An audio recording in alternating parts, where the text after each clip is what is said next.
দেখানো রাস্তাকে আবার মজবুত করে ধরবো। আমার নবী পাক যে রাস্তা দেখিয়ে গেছে ওই রাস্তাতে আমি আপনি চলবো, এটা প্রতিজ্ঞাবদ্ধ করতে হবে। কেননা নবী পাকের দেখানো রাস্তাটাই হলো আল্লাহ দেখানো রাস্তা। আমার আল্লাহ নিজে জানিয়েছে, হাবিব আপনি যে রাস্তা দেখাতে লেগেছেন ওই রাস্তাতে যদি আপনার উম্মতি না থাকে, আমি আল্লাহ তাদের অবশ্যই ক্ষমা করব, আমি আল্লাহ তাদের জান্নাতি বানাবো। যদি তারা আপনার হাবিবকে না ভালোবাসে, আমার রাসূলুল্লাহ দেখানো রাস্তায় যদি না থাকে, আমি আল্লাহ প্রথমে মৃত্যু থেকেই আমি আল্লাহ তাদের সাথে খারাপ ব্যবহার করব, অসৎ ব্যবহার করব। এই যুবক তরুণীরা, আল্লাহ নবীর পরিচয় যদি আপনারা আরেকটু জানতে চান তাহলে আরেকটুখানি আগিয়ে চলুন। জানা আল্লাহ নবীর হাদিসের মধ্যে রয়েছে, আমার নবী পাকের সাহাবী হযরত সাবির হুজুর আমার নবী পাকের সাথে সফর করতে লেগেছে। আমার নবী পাক আগে আগে আগে আগে যেতে লাগলেন। আমার নবী পাকের সাহাবী হযরত জাবের হুজুর আমার নবী পাকের পিছনে পিছনে যেতে লেগেছে। আমার নবী পাকের সাহাবী বলতে লাগলেন, এ পৃথিবীর মানুষেরা, আমি যখন আমার হাবিবকে দেখলাম আগে আগে যাচ্ছে, আমার হাবিব যখন রাস্তায় চলতে শুরু করেছে, আমার হাবিবুল্লাহর দুই দিকে পাথর গুলো, রাস্তার পাথর গুলো আমার হাবিবুল্লাহকে তাজিমে মোহাব্বতে সালাম দিতে লেগেছে।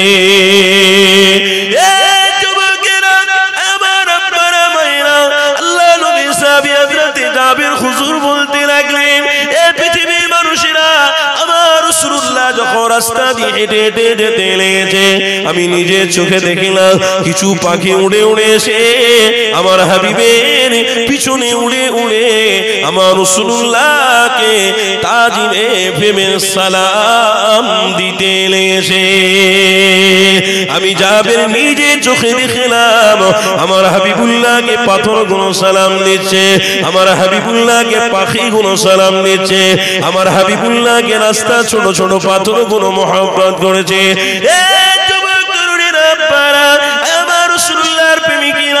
আল্লাহ নবী নবিতা নবী সাহাবী হযরত জাবির হুজুর কথা বলে আমার নবী পাকের প্রেমিক সাহাবী হযরত জাবির হুজুর বলতে লাগলেন, এ পৃথিবীর মানুষেরা, আমি আমার হাবিবুল্লাহর সাথে যখন সফর করতে লেগেছি, আমি হঠাৎ করে দেখলাম একজন ব্যক্তি এসে আমার রাসূলুল্লাহর সাথে মুসাফা করতে লেগেছে। আমার হাবিবুল্লাহর সাথে মুসাফা হয়ে গেল। আমার নবী পাকের সাথে মুসাফা করে খানিকক্ষণ কথাবার্তা বলার পরে আবার ওই মানুষটা আস্তে আস্তে করে চলে গেল।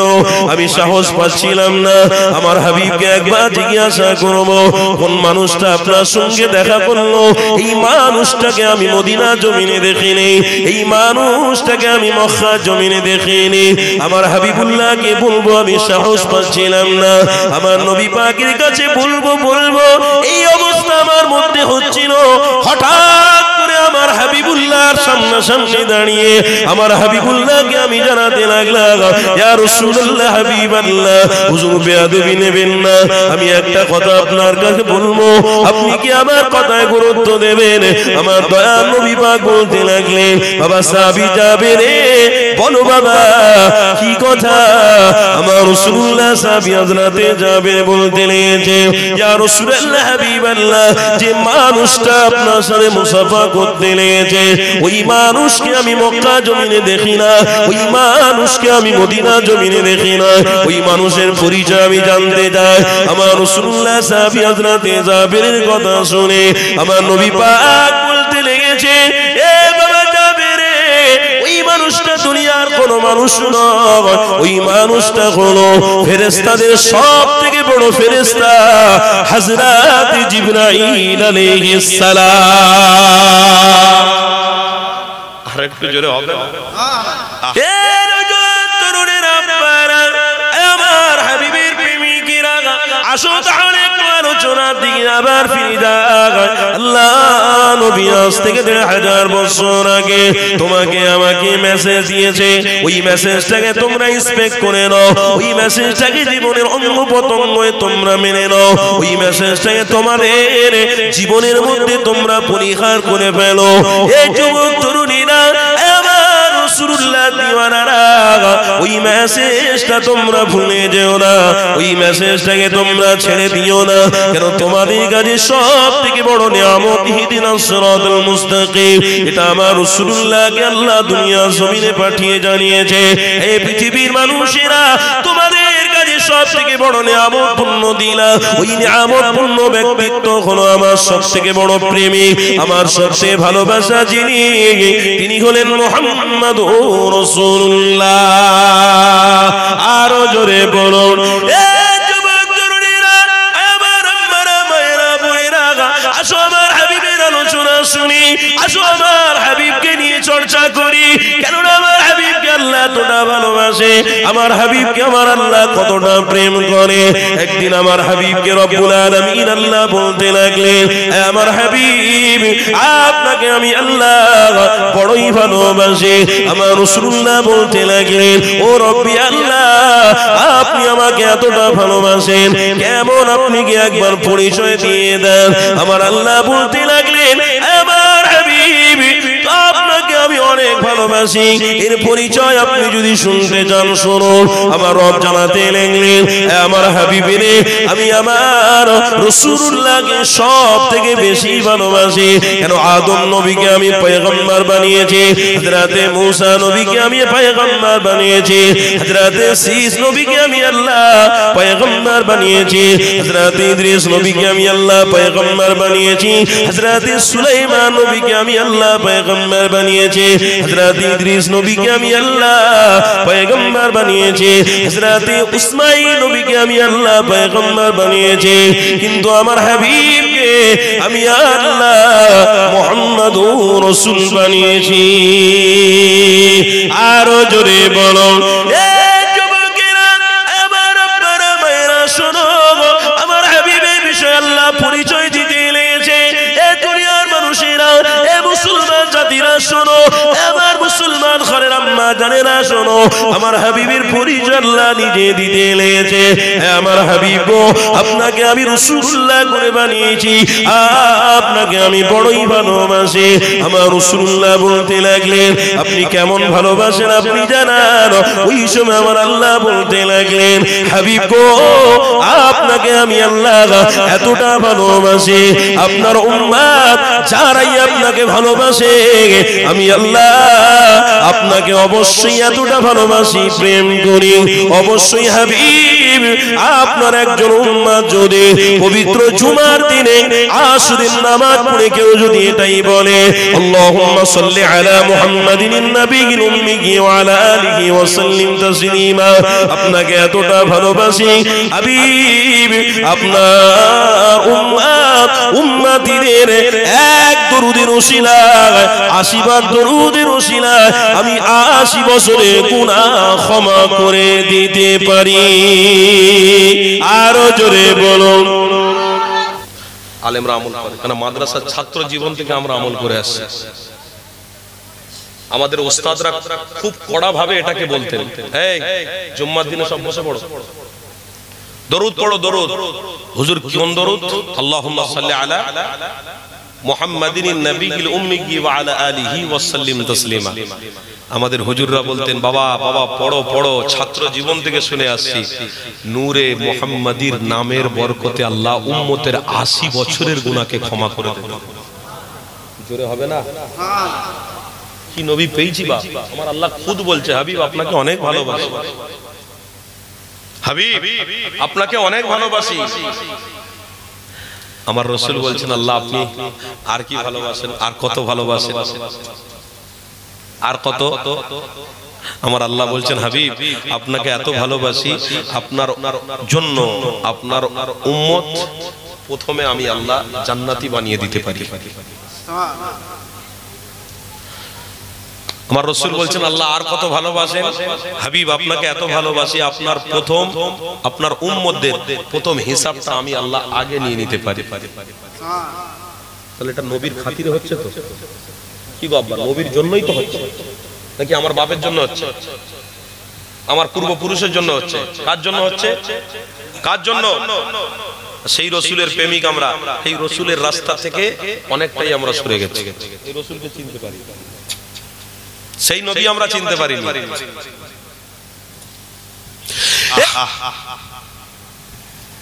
আমার রাসূল যে কত বড় আল্লাহ তার পরিচয় দিচ্ছে। কি পরিচয়?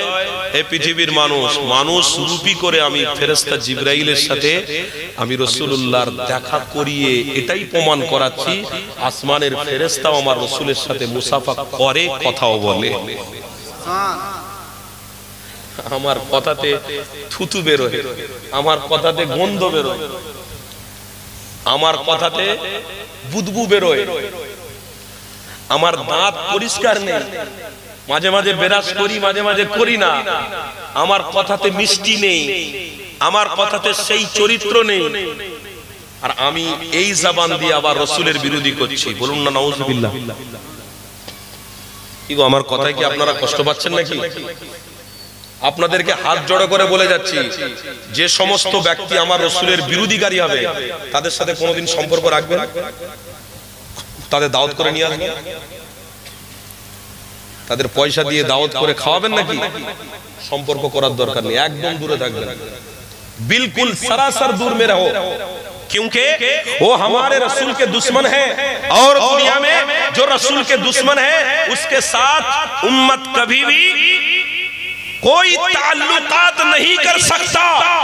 अगर ताल्लुकात उसके साथ हो तो मेरे रसूल ने आज से 1500 साल पहले ये बताया है, ए दुनिया के इंसानों, हम रसूलुल्लाह ये कहते हैं अगर तुम किसी एक के साथ ताल्लुकात करो तो हम रसूलुल्लाह के साथ तुम नहीं रहोगे, हम रसूल से बहुत दूर रहोगे।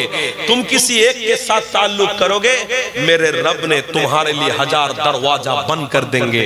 अगर तुम रसूल के साथ ताल्लुकात रखो तो तुम्हारे लिए 1000 दरवाजा खोल देंगे। আরো জোরে বলুন। আজ আমার হাবিবুল্লাহ দেখানো রাস্তা থেকে আমি আপনি অনেকটা দূরে সরে গেছি। আজ আমরা পৃথিবীর সায়েন্সকে দেখেছি, আজ আমরা পৃথিবীর এডুকেশনকে মহব্বত করেছি, আজ আমরা পৃথিবীর অনেক কাজকে মনে করে ফেলেছি এটাই আমাদের জন্য সঠিক কাজ।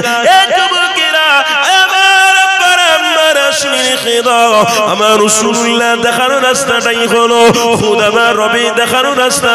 আমার হাবিব পাক আজ 3000 বছর আগে তোমাকে আমাকে কি রাস্তার মধ্যে রেখে গেছে, ওই রাস্তাটা তোমরা মজবুত করে ধরো।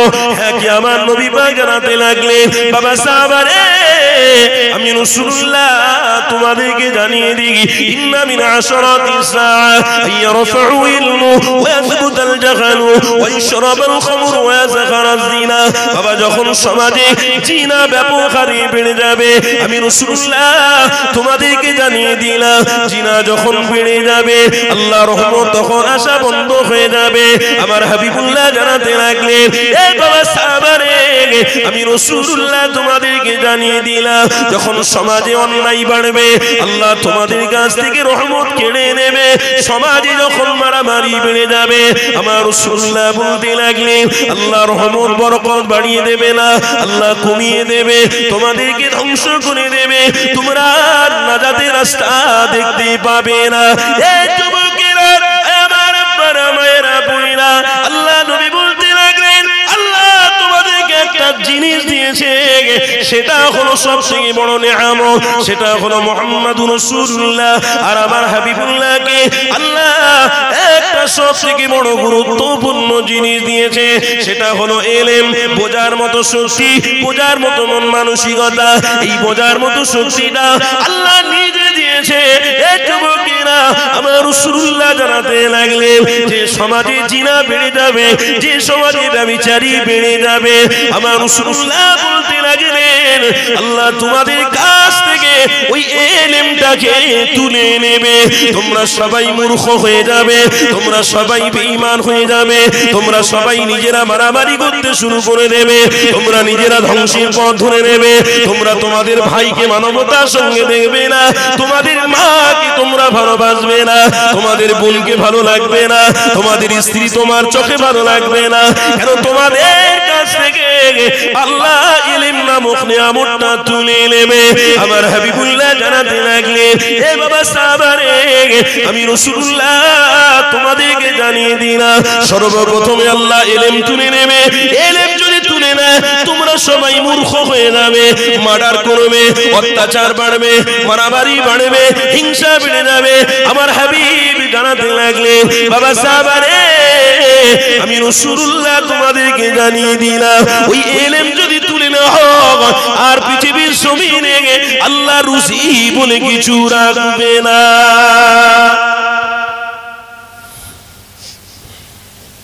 এরকম করে পড়তে চলে যাচ্ছে, পাল্টাও তো এই চেয়ারটা দাও। হ্যাঁ ঠিক আছে,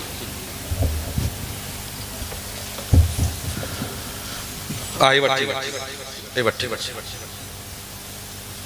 কি গো আমার আব্বারা আমার কথাতে কষ্ট পাচ্ছেন নাকি? অসুবিধা হচ্ছে না তো? দেখুন বাপ, একটু হাদিস কোরআন দিয়ে কথা বলবো, কেন অনেক কষ্ট করে এসেছি তো, মাথায় কিছু নিয়ে এসেছি, একটু আপনাদেরকে দিতে এসেছি।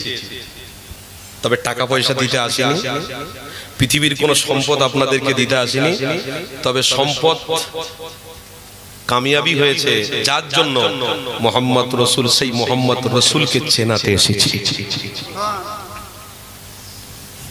আর যার কাছে রসুল আছে তার কাছে সমস্ত সম্পদ আল্লাহ তার কদমে হাজির করিয়ে দিয়েছে। জোরে বলে বিশ্বাস করো, হযরত উসমানে গনির থেকে বড় লোক তখনকার সময় কেউ ছিল না।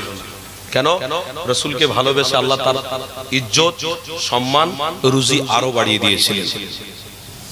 হযরত ওমর ফারুক রাদিয়াল্লাহু তাআলা আনহু থেকে ক্ষমতাশালী ব্যক্তি আর কেউ ছিল না।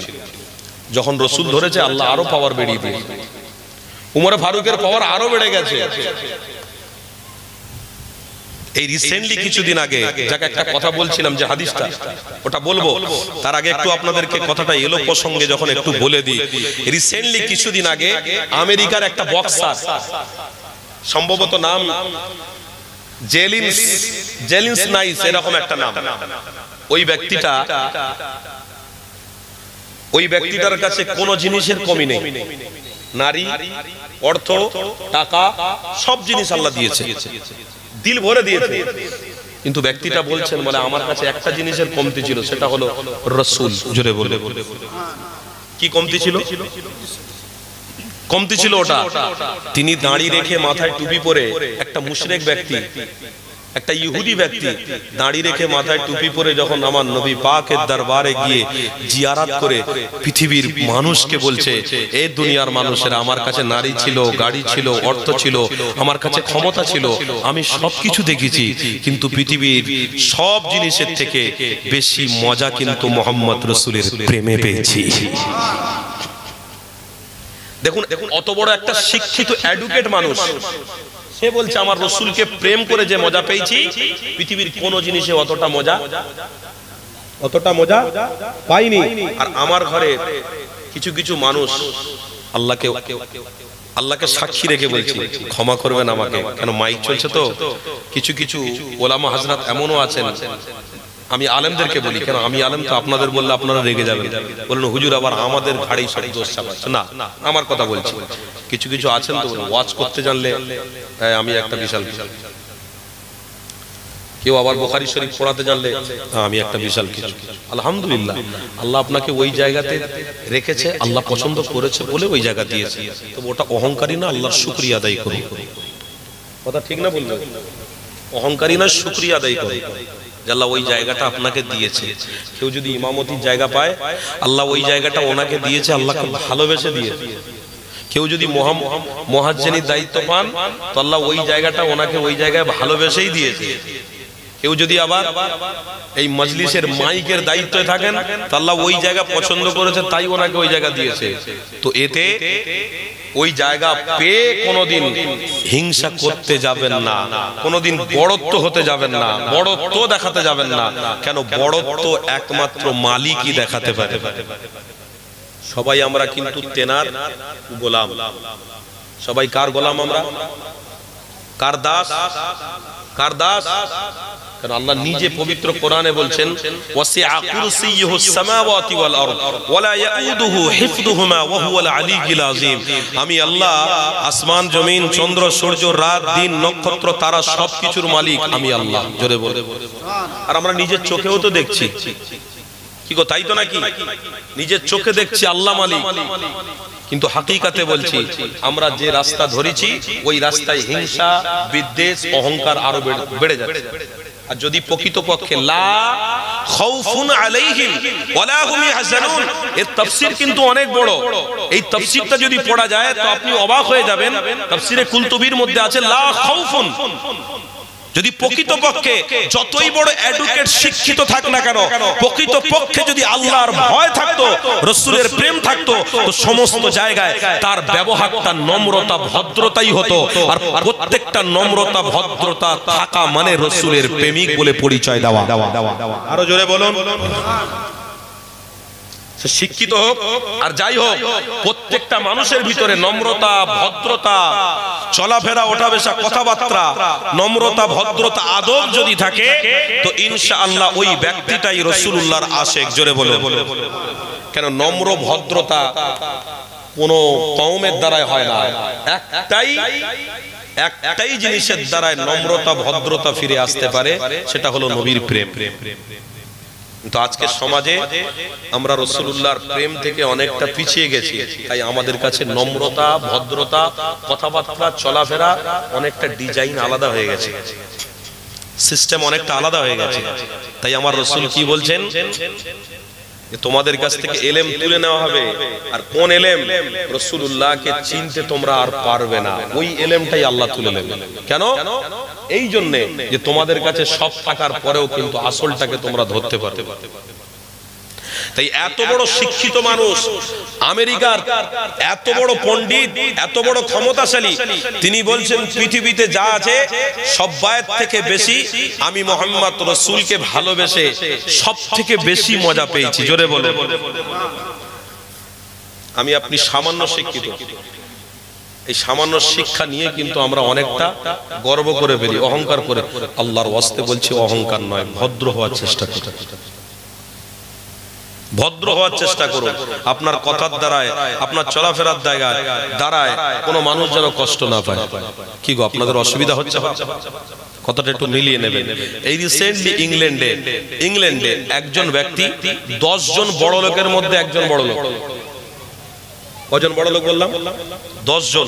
10 জন বড় লোকের মধ্যে পয়সাওয়ালার মধ্যে একটা পয়সাওয়ালা ব্যক্তি, ওই ব্যক্তিটা বলছে পৃথিবীর সব জিনিস আমার কাছে ছিল, কিন্তু একটা জিনিস ছিল না, সেটা হলো মুহাম্মাদুর রাসূলুল্লাহ।